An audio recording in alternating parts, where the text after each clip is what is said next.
Hi, I'm Richard Elliott. I'm on the North Devon coast. Behind me is a grassland which is going to be the site of a very important biodiversity project which should introduce a food chain and maintain a stable and well-balanced ecosystem. But first, let's explore the world's biomes and habitats. So what is a biome? A biome is an area of the planet that can be classified according to the plants and animals that live in it. Temperature, soil, and the amount of light and water help determine what life exists in a biome. This biome map shows 7 land habitats, 2 water habitats, and areas made of ice. Warm rainforests and deserts are mostly found along the middle of the map because these areas get the most sunlight near the equator. As you move further north or south, the habitats cool and you find colder habitats, such as the poles, with ice. In some areas, like near the western coast of North and South America, you can see that certain temperate forests have bits of tundra in them.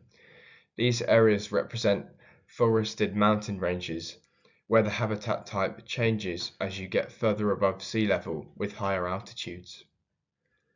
Freshwater habitats are shown in dark blue. Let's talk through some examples. Here you can see 2 examples of forests, which are part of the forest biome. In the Amazon in Brazil, there is 7 foot of rainfall per year. This is caused by evapotranspiration from the surface of the leaves of giant towering trees in the rainforest that reach up to get to the sunlight. The Amazon has a hot and wet climate due to being on the equator.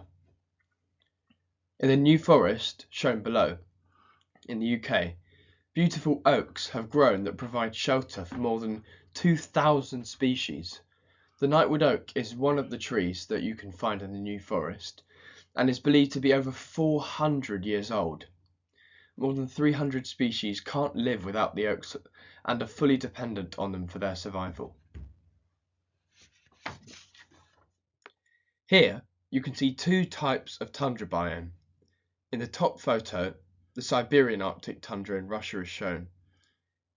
Here the temperature is almost always below 0 degrees and barely any vegetation grows. In the winter it drops to a bitter -40 degrees Celsius, whereas on the other hand, summer temperatures average around 10 degrees Celsius. The reasons why it gets so cold is because it has a 70-degree north latitude. Shown below is the Canadian Arctic tundra, and it's famous for its various migratory birds that travel from places further south, such as Europe. It also has a few native mammals, such as caribou and Arctic fox. And very little vegetation grows here due to the cold, dry conditions. In this slide, we can see 2 types of grassland biomes. At the top, in the Great Plains in the Midwest US, the soil type is loamy, well-drained, and permeable. For these reasons, it holds many nutrients, so it can support a wide variety of plants. At the bottom, the Eurasian steppe in Eastern Europe and Western Asia is semi-arid, meaning that it is wet enough for grasses, but too dry for trees to grow. Aquatic biomes include both freshwater and marine. Lake Mývatn in Iceland is a freshwater lake which is well known for waterbirds, especially ducks, such as the harlequin duck, red-breasted merganser, and Barrow's goldeneye. The birds are attracted by the fish that live in the lake, such as Atlantic salmon. Ocracoke Inlet off the coast of North Carolina has a high marine biodiversity with many species of tuna, such as Atlantic bluefin, yellowfin, and blackfin. Swordfish and sailfish are also abundant here. Tropical birds are found on the island, such as parrots. The wetland marshes and marine estuaries provide the ideal habitat for these many species. The Sahara Desert in North Africa and the Negev Desert in Israel are examples of the desert biome. The Sahara Desert is the world's largest hot desert and was formed around 3 million years ago by a natural change in climate.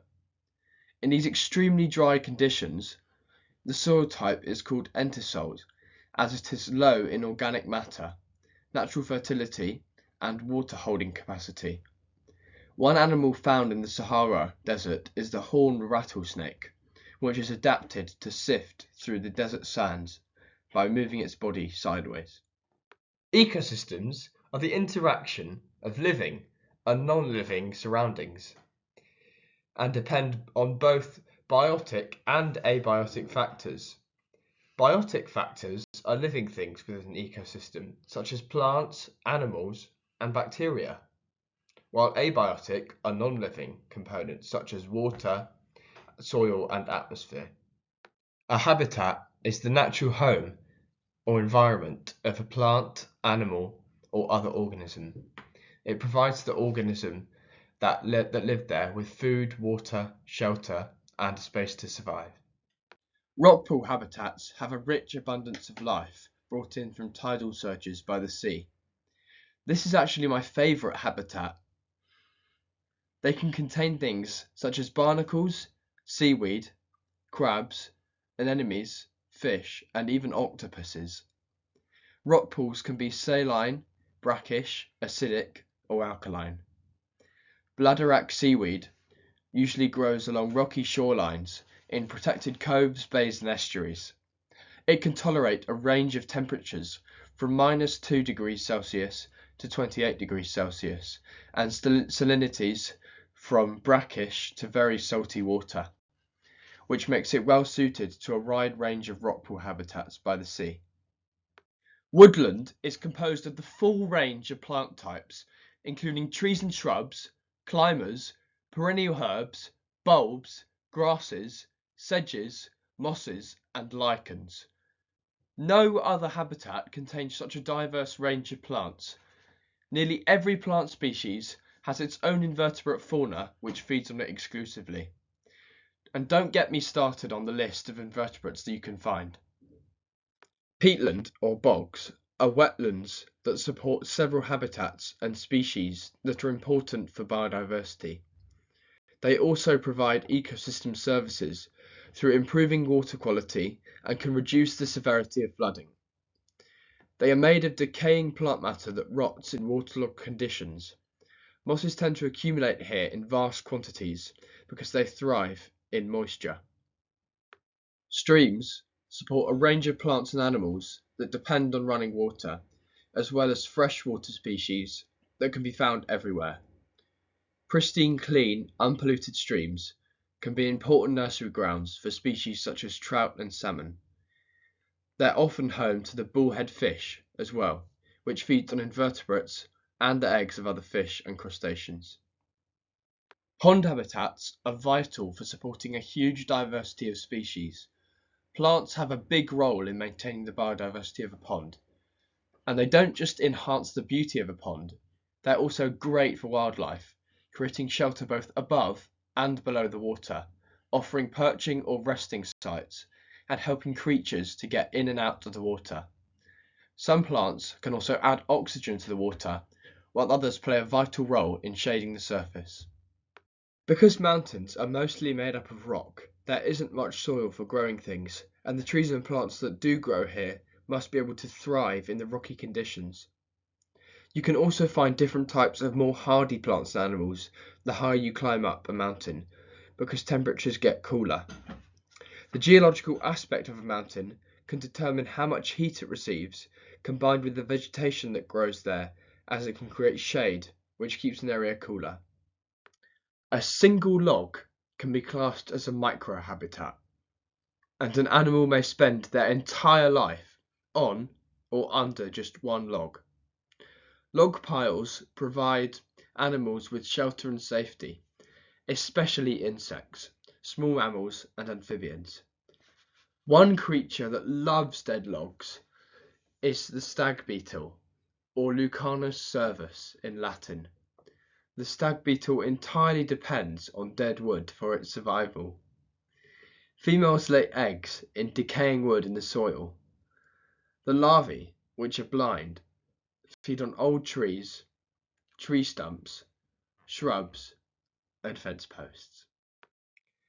Our planet contains many different forms of life. In the UK, these are tracked through the State of Nature report, This is a collaboration between many conservation and research organisations. The 2023 report has just been published, and unfortunately, once again, it has been found that there has been a significant loss in UK biodiversity. For example, there has been an 18% decrease in invertebrates and a 64% decrease in flowering plant species since 1970. In December 2022, a global biodiversity framework was agreed to halt and reverse the loss of nature by 2030 and to achieve recovery by 2050. Now I would like to tell you about a groundbreaking project in Devon that aims to address these objectives, the North Devon Wildflower Grassland Project. This is the National Trust's largest ever wildflower grassland project. It was launched in November 2022 and will continue for another 8 years. The project is trying to reverse the decrease in biodiversity by planting various wildflower species which will attract pollinators. This will create new ecosystems of plants and animals. So far, 1.3 tonnes of wildflower seed have been sown on the North Devon coast between Torridge and West Exmoor. This is equivalent to the area of 120 football pitches. By 2025, enough seed will have been harvested from these original sites for them to be the donor sites. This will enable the National Trust to plant a further 1,275 hectares of wildflower grassland. This project is jointly funded by the National Trust and North Devon Area of Outstanding Natural Beauty. It is thought that this will save the National Trust £3 million. I went to visit one field in Vention where the project is underway and they have already planted the grasslands. The field is very close to the sea, 0.8 miles, with an altitude of 200 metres. The latitude of Devon, 51.1 north and 4.2 west, means that the plants can receive optimum growing conditions due to the temperate weather and westerly aspect. The soil type that is prevalent around Vention is free draining acid loamy soils over rock, which is good for plant growth because they are well balanced with proportions of clay, sand and silty soil. Hello. Behind me is the stretch of coast that has been replanted with wildflowers. Isn't it lovely?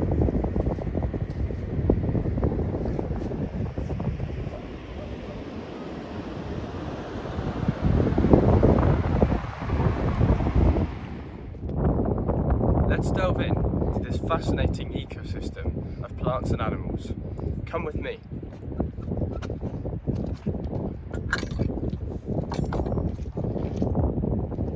Here we have an oxeye daisy, a really important and cool flower. If you look closely enough, you can see a fly, which is an example of a pollinator. The oxeye daisy is pivotal in bringing together the food chain of plants, invertebrates, mammals and predators. The daisy attracts invertebrates such as beetles, which in turn attracts voles. Insects are the vole's main food source, and bats also feed on invertebrates at night. At the top of the food chain is the kestrel, which is drawn to the presence of prey and mammals such as voles. All starting with this amazing daisy. This here is yarrow. Yarrow is another excellent plant for encouraging pollinators. Here we have Viper's bugloss. This plant has been planted in order to attract rare pollinators such as the blue butterfly, which loves the flowers that you find on these. This flower head with a bee that I found on it is an example of pollination in action. After a hard morning's work looking at wildflowers on the North Devon coast, it's time for a Devon crab sandwich. Above are some of the plants and animals that the project will help to attract. This new habitat will attract wildlife including voles, kestrels, bats and pollinators. This will help the National Trust in its ambitions to create 25,000 hectares of priority habitat on its land by 2025. The National Trust is planting 30 different species of wildflower seeds. For example, kidney vetch and bird's foot trefoil, which are good for blue butterflies, viper's bugloss and yarrow are good for pollinators, and knapweed, which is good for bees. The North Devon coast is home to some rare bumblebee species, including the brown-banded carder bee, which relies on extensive flower-rich grassland. Bumblebee conservation and grassland conservation go hand in hand, each depending on the other to maintain functioning plant pollinator networks, which is an example of mutualistic symbiosis. This is when two organisms benefit each other. The bee benefits from the plants because it uses the nectar to feed its colony. The plants are helped because the bee spreads pollen from flower to flower, which enables the plant to reproduce through pollination. Once the seed starts to grow, sheep will graze at the sites at Vention to keep the grass short over the winter months. Wildflowers will go tall and bloom from May to August. In addition, yellow rattle, a parasitic species, creates ideal conditions for other wildflowers to grow because it helps to ensure that the grass does not get too long. A parasitic plant is one that derives some or all of its nutritional requirements from another living plant, in this case, grass. Here you can see the food chain pyramid, which is in action at Vention. At the bottom of the food chain are the producers, in this case all the plants and wildflowers that underpin the food chain. The primary consumers of these plants are invertebrates, including the bees and butterflies. The invertebrates are eaten by mammals, who in turn are consumed by tertiary consumers. The predators are at the top of the food chain, such as kestrels. I was fortunate enough to speak with Joshua Day, who is the project coordinator for the Grasslands project with the National Trust.